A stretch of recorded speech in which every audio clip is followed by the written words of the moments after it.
Olá, bem-vindos a mais um programa Arte da Guerra, como sempre com o embaixador Francisco Seixas da Costa.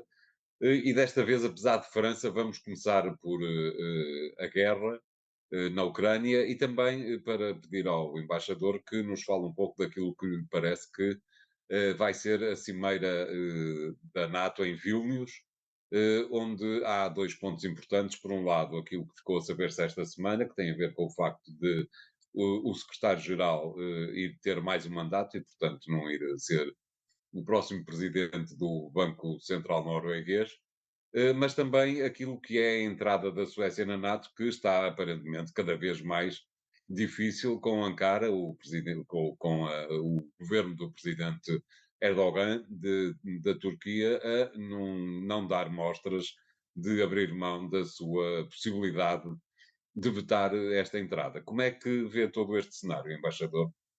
Começando pelo fim, começando pela Cimeira da NATO, esta Cimeira tem importância porque naturalmente fará, de certa maneira, um ponto de situação relativamente à questão da guerra e à predisposição conjugada dos países membros da NATO face a essa mesma guerra, e portanto os sinais que saírem daí são importantes, e o principal sinal será, e ainda há dúvidas relativamente ao modo como ele será expresso, a linguagem relativamente à questão da aproximação, por assim chamarmos, da Ucrânia à NATO. Nós sabemos que a Ucrânia quer ser membro da NATO, sabemos que há países dentro da NATO que são favoráveis, que seriam mesmo favoráveis a uma entrada imediata da Ucrânia. Sabemos que há um conjunto não pouco significativo de países, e desde logo tem os Estados Unidos, que consideram que é prematura a entrada para uma aliança que tem como elemento essencial a chamada defesa coletiva. Isto é, o ataque a um significaria um ataque a todos. Um país em guerra entrar para a NATO seria algo, eu não diria suicidário, mas completamente insensato. E por isso mesmo, a maioria dos países da NATO, dos membros, são 30 neste momento, a maioria inclina-se para que hajam sinais positivos relativamente àquilo que é o pedido da Ucrânia de entrar para a NATO, mas cuidado no modo como isso é formulado, em particular em termos práticos. E por isso mesmo, não é ainda muito claro o que vai sair da Cimeira. Uma coisa é evidente, não vai sair a entrada da Ucrânia para a NATO. Mas a linguagem que seguramente vai sair de Vilnius, capital da Lituânia, que é um país com uma grande sensibilidade relativamente a esta questão, e que, tal como os outros países bálticos, a Estónia e a Letónia, vive, digamos, esta guerra de forma intensa.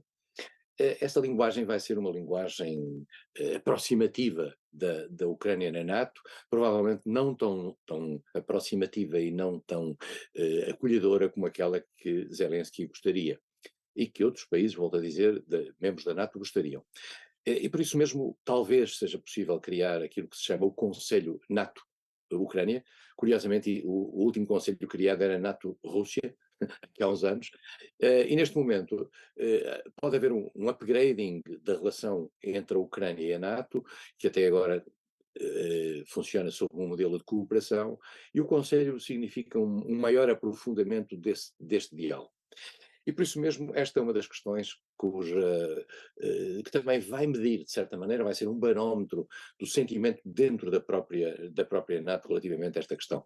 Nós sabemos que há um país. Embaixador, permita-me que interrompa, porque estamos a falar de linguagem e do sentimento que essa linguagem transporta e infere, para lhe colocar uma questão rápida. Como é que observou a forma, a linguagem que foi usada por alguns membros proeminentes do exército ucraniano para caracterizar aquilo que lhes parece a eles ser o atraso na formação de pilotos, Portugal incluído, de pilotos que devem ocupar aviões da NATO quando eles chegarem à Ucrânia. Pareceu-lhe uma forma simpática de abordar o problema? Foi, no fundo, o regresso da Ucrânia àquela postura reivindicativa que sistematicamente tem com os países dadores ocidentais. Nós pensávamos que essa linguagem já se tinha atenuado, tendo em atenção aquilo que era a disponibilidade e a boa vontade manifestada por alguns desses Estados. Nós sabemos que, por vezes, por constrangimentos internos em alguns desses mesmos países, as coisas não podem ser tão rápidas quanto a Ucrânia gostaria, e, naturalmente, aquilo que o próprio presidente Zelensky disse relativamente a Portugal e à questão dos terrenos em Portugal, acabou por ser uma atitude, digamos, menos simpática, e que aliás contrasta, de certa maneira, com o que viemos a saber, que foi que os Leopard dados por Portugal, e estamos a falar de tanques extremamente caros, foram todos destruídos durante esta contraofensiva ucraniana, o que prova que Portugal, digamos, fez a sua parte naquilo que lhe era pedido.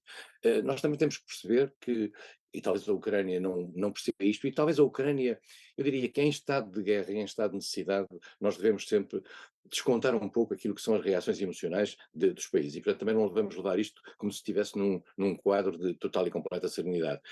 A Ucrânia gostaria que nós fôssemos mais rápidos, gostaríamos, já no passado houve críticas a Portugal que depois não vieram a confirmar-se. Eu devo dizer que, olhando com total independência aquilo que é a postura de Portugal, parece-me que Portugal tem tido, em todos os tempos e naquilo que significa o apoio político, o apoio militar, o apoio humanitário, tem tido uma postura extremamente cooperativa com a Ucrânia. Mas também temos que perceber que Portugal é o país mais pobre da Europa Ocidental. E nós temos que perceber que os países também têm que ser, a disponibilidade dos países também tem que ser vista em função dessa sua própria capacidade. E, portanto, Claro. eu não tomaria muito a sério, não tomaria muito a peito, se assim se pode dizer, aquilo que a Ucrânia disse. Portugal está a fazer o seu papel, está a cumprir aquilo a que se comprometeu e acho que não tem que estar preocupado por mais nada. Ainda ligando à Cimeira da NATO, António, vale a pena dizer que uma das questões em aberto continua a ser a adesão, como o António referiu, da Suécia. A Finlândia resolveu-se, a Suécia aparentemente demonstra alguma dificuldade em conseguir acomodar aquilo que são as exigências turcas no tocante aos refugiados que estão no seu território de origem turca e, em particular, àquilo que são as exigências turcas no sentido de os considerar terroristas, de os considerar sob a necessidade no fundo, serem devolvidos à Turquia. A Suécia é um país democrático, a Suécia é um país, aliás, que tem uma tradição democrática muito antiga, e nós lembramos-nos que os portugueses que saíam nos anos 60 de Portugal para fugir à guerra colonial iam para a Suécia, porque a Suécia tem um acolhimento muito grande a dissidentes, digamos, dos regimes autoritários, e portanto temos aqui uma questão complicada, que é uma questão de natureza quase bilateral, ela transforma-se em questão multilateral apenas porque é preciso que a Turquia dê esta luz verde. Eu acho que a prazo, esta é a minha perspectiva, a prazo a Turquia vai dar esta luz verde, não necessariamente, se calhar, pela cedência da Suécia para além dos aspectos retóricos, mas provavelmente porque noutro tabuleiro conseguirá ter algumas vantagens. Na Turquia vendem-se normalmente muito bons tapetes, mas é preciso negociar imenso. Eu tenho essa experiência. Até porque um dos problemas para que a questão da Suécia não se resolva é exatamente porque, apesar daquilo que o governo recente, aliás, tem vindo a fazer nesta área, os tribunais continuam a impedir, nomeadamente, que dissidentes turcos sejam recambiados para a Turquia, exatamente porque, segundo as leis da Suécia, aparentemente, o país não pode enviar dissidentes para locais de origem onde a sua vida ou a sua liberdade corra riscos. Portanto, é uma questão que não tem como resolver-se, a não ser que a Suécia implemente um novo quadro jurídico diferente do que tem neste momento. Deve ser difícil. A chatice dos problemas dos partidos dos países democráticos é a necessidade de respeitar as leis e é a necessidade de respeitar a separação de poderes. E a Suécia respeita a separação de poderes e esse tal problema, digamos, entre aspas, que é a necessidade dos tribunais estarem em consonância para efeitos deste tipo de medidas de natureza política, é, é a tragédia das democracias, se assim se pode dizer, no bom sentido. E por isso Claro, mesmo, mas volto a dizer, as coisas às vezes resolvem-se em outros tabuleiros com uma evidente. linguagem mudatícia naquilo que há alguma ambiguidade em alguns termos, depois tem outros tabuleiros. E o tabuleiro essencial, na minha opinião, é a posição americana relativamente à cedência dos aviões dos F-35 e a contínua resistência por parte dos Estados Unidos relativamente a isso, tem-se, a meu ver, no dia em que os Estados Unidos abrirem um pouco a sua posição nessa matéria, a Turquia repensará digamos, a exigência que tem relativamente à Suécia. Eu estou convencido que a Suécia vai ser membro da NATO, não tenho sobre isso a mais pequena dúvida. Mais mês, menos mês, se calhar não na cimeira em Vilnius, muito provavelmente não acontecerá aí, mas eu acho que a prazo a Turquia vai acabar por ceder, tendo vantagens noutras questões.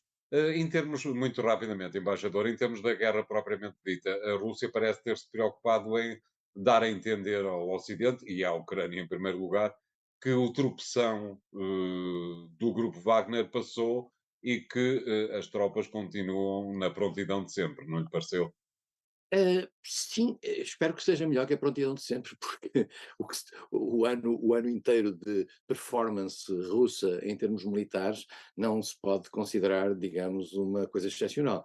Claro. Eh, Esta contraofensiva, que foi talvez demasiado anunciada, mas que os ucranianos tinham necessidade de publicitar como, como que para dar efeito prático àquilo que é a ajuda internacional, não estará a correr tão bem quanto eles gostariam.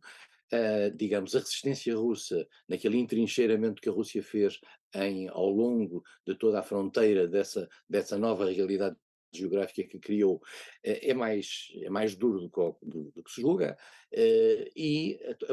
os passos e os avanços da Ucrânia têm sido mais lentos do que a própria Ucrânia esperava, e julgo que também aquilo que o mundo ocidental mais envolvido no apoio à Ucrânia também esperava. Vamos ver, eu acho que as próximas semanas são importantes para se perceber se a Ucrânia consegue ou não romper aquilo que são as barreiras russas, porque volto a dizer, isto tudo tem a ver com uma janela de oportunidade, tem a ver até climática. Estes 3 meses são essenciais. A partir de setembro é muito difícil, a guerra tem que mudar de natureza, pela simples razão de que o terreno não se torna propício a ações, nomeadamente a ações no terreno, mas torna-se propício sempre a ações violentas como aquelas que a Rússia tem feito em várias zonas do país, através de mísseis e drones, no sentido de mostrar que pode chegar quase aonde quer. Eu diria que a Rússia, neste momento, de certa maneira, está a compensar aquilo que foi a sua fragilização interna por virtude do episódio Wagner.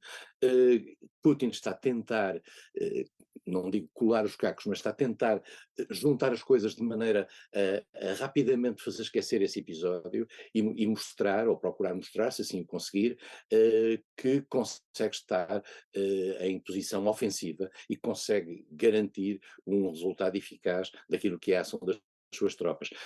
Volto a dizer, aqui neste momento também tem muito a ver com o papel dos dois chefes militares, Shoigu, Ministro da Defesa, e Gerasimov, Chefe de Estado-Maior-General das Forças Armadas, muito postos em causa na sua condução da guerra por Prigozhin, o líder da Wagner, e, portanto, se estes dois chefes, depois de terem sido postos em causa, depois de ter havido uma revolta, no fundo, por causa deles, não conseguem, digamos, a prazo razoável, mostrar resultado da sua forma de conduzir a guerra, isto afetará Putin, porque Putin pôs-se, no fundo, por detrás deles, na sua defesa política, àquilo que era o próprio modelo de ação militar. Claro. Muito bem, obrigado, embaixador. Vamos fazer aqui o primeiro intervalo do programa de hoje. Voltamos já de seguida com o segundo tema. Até lá.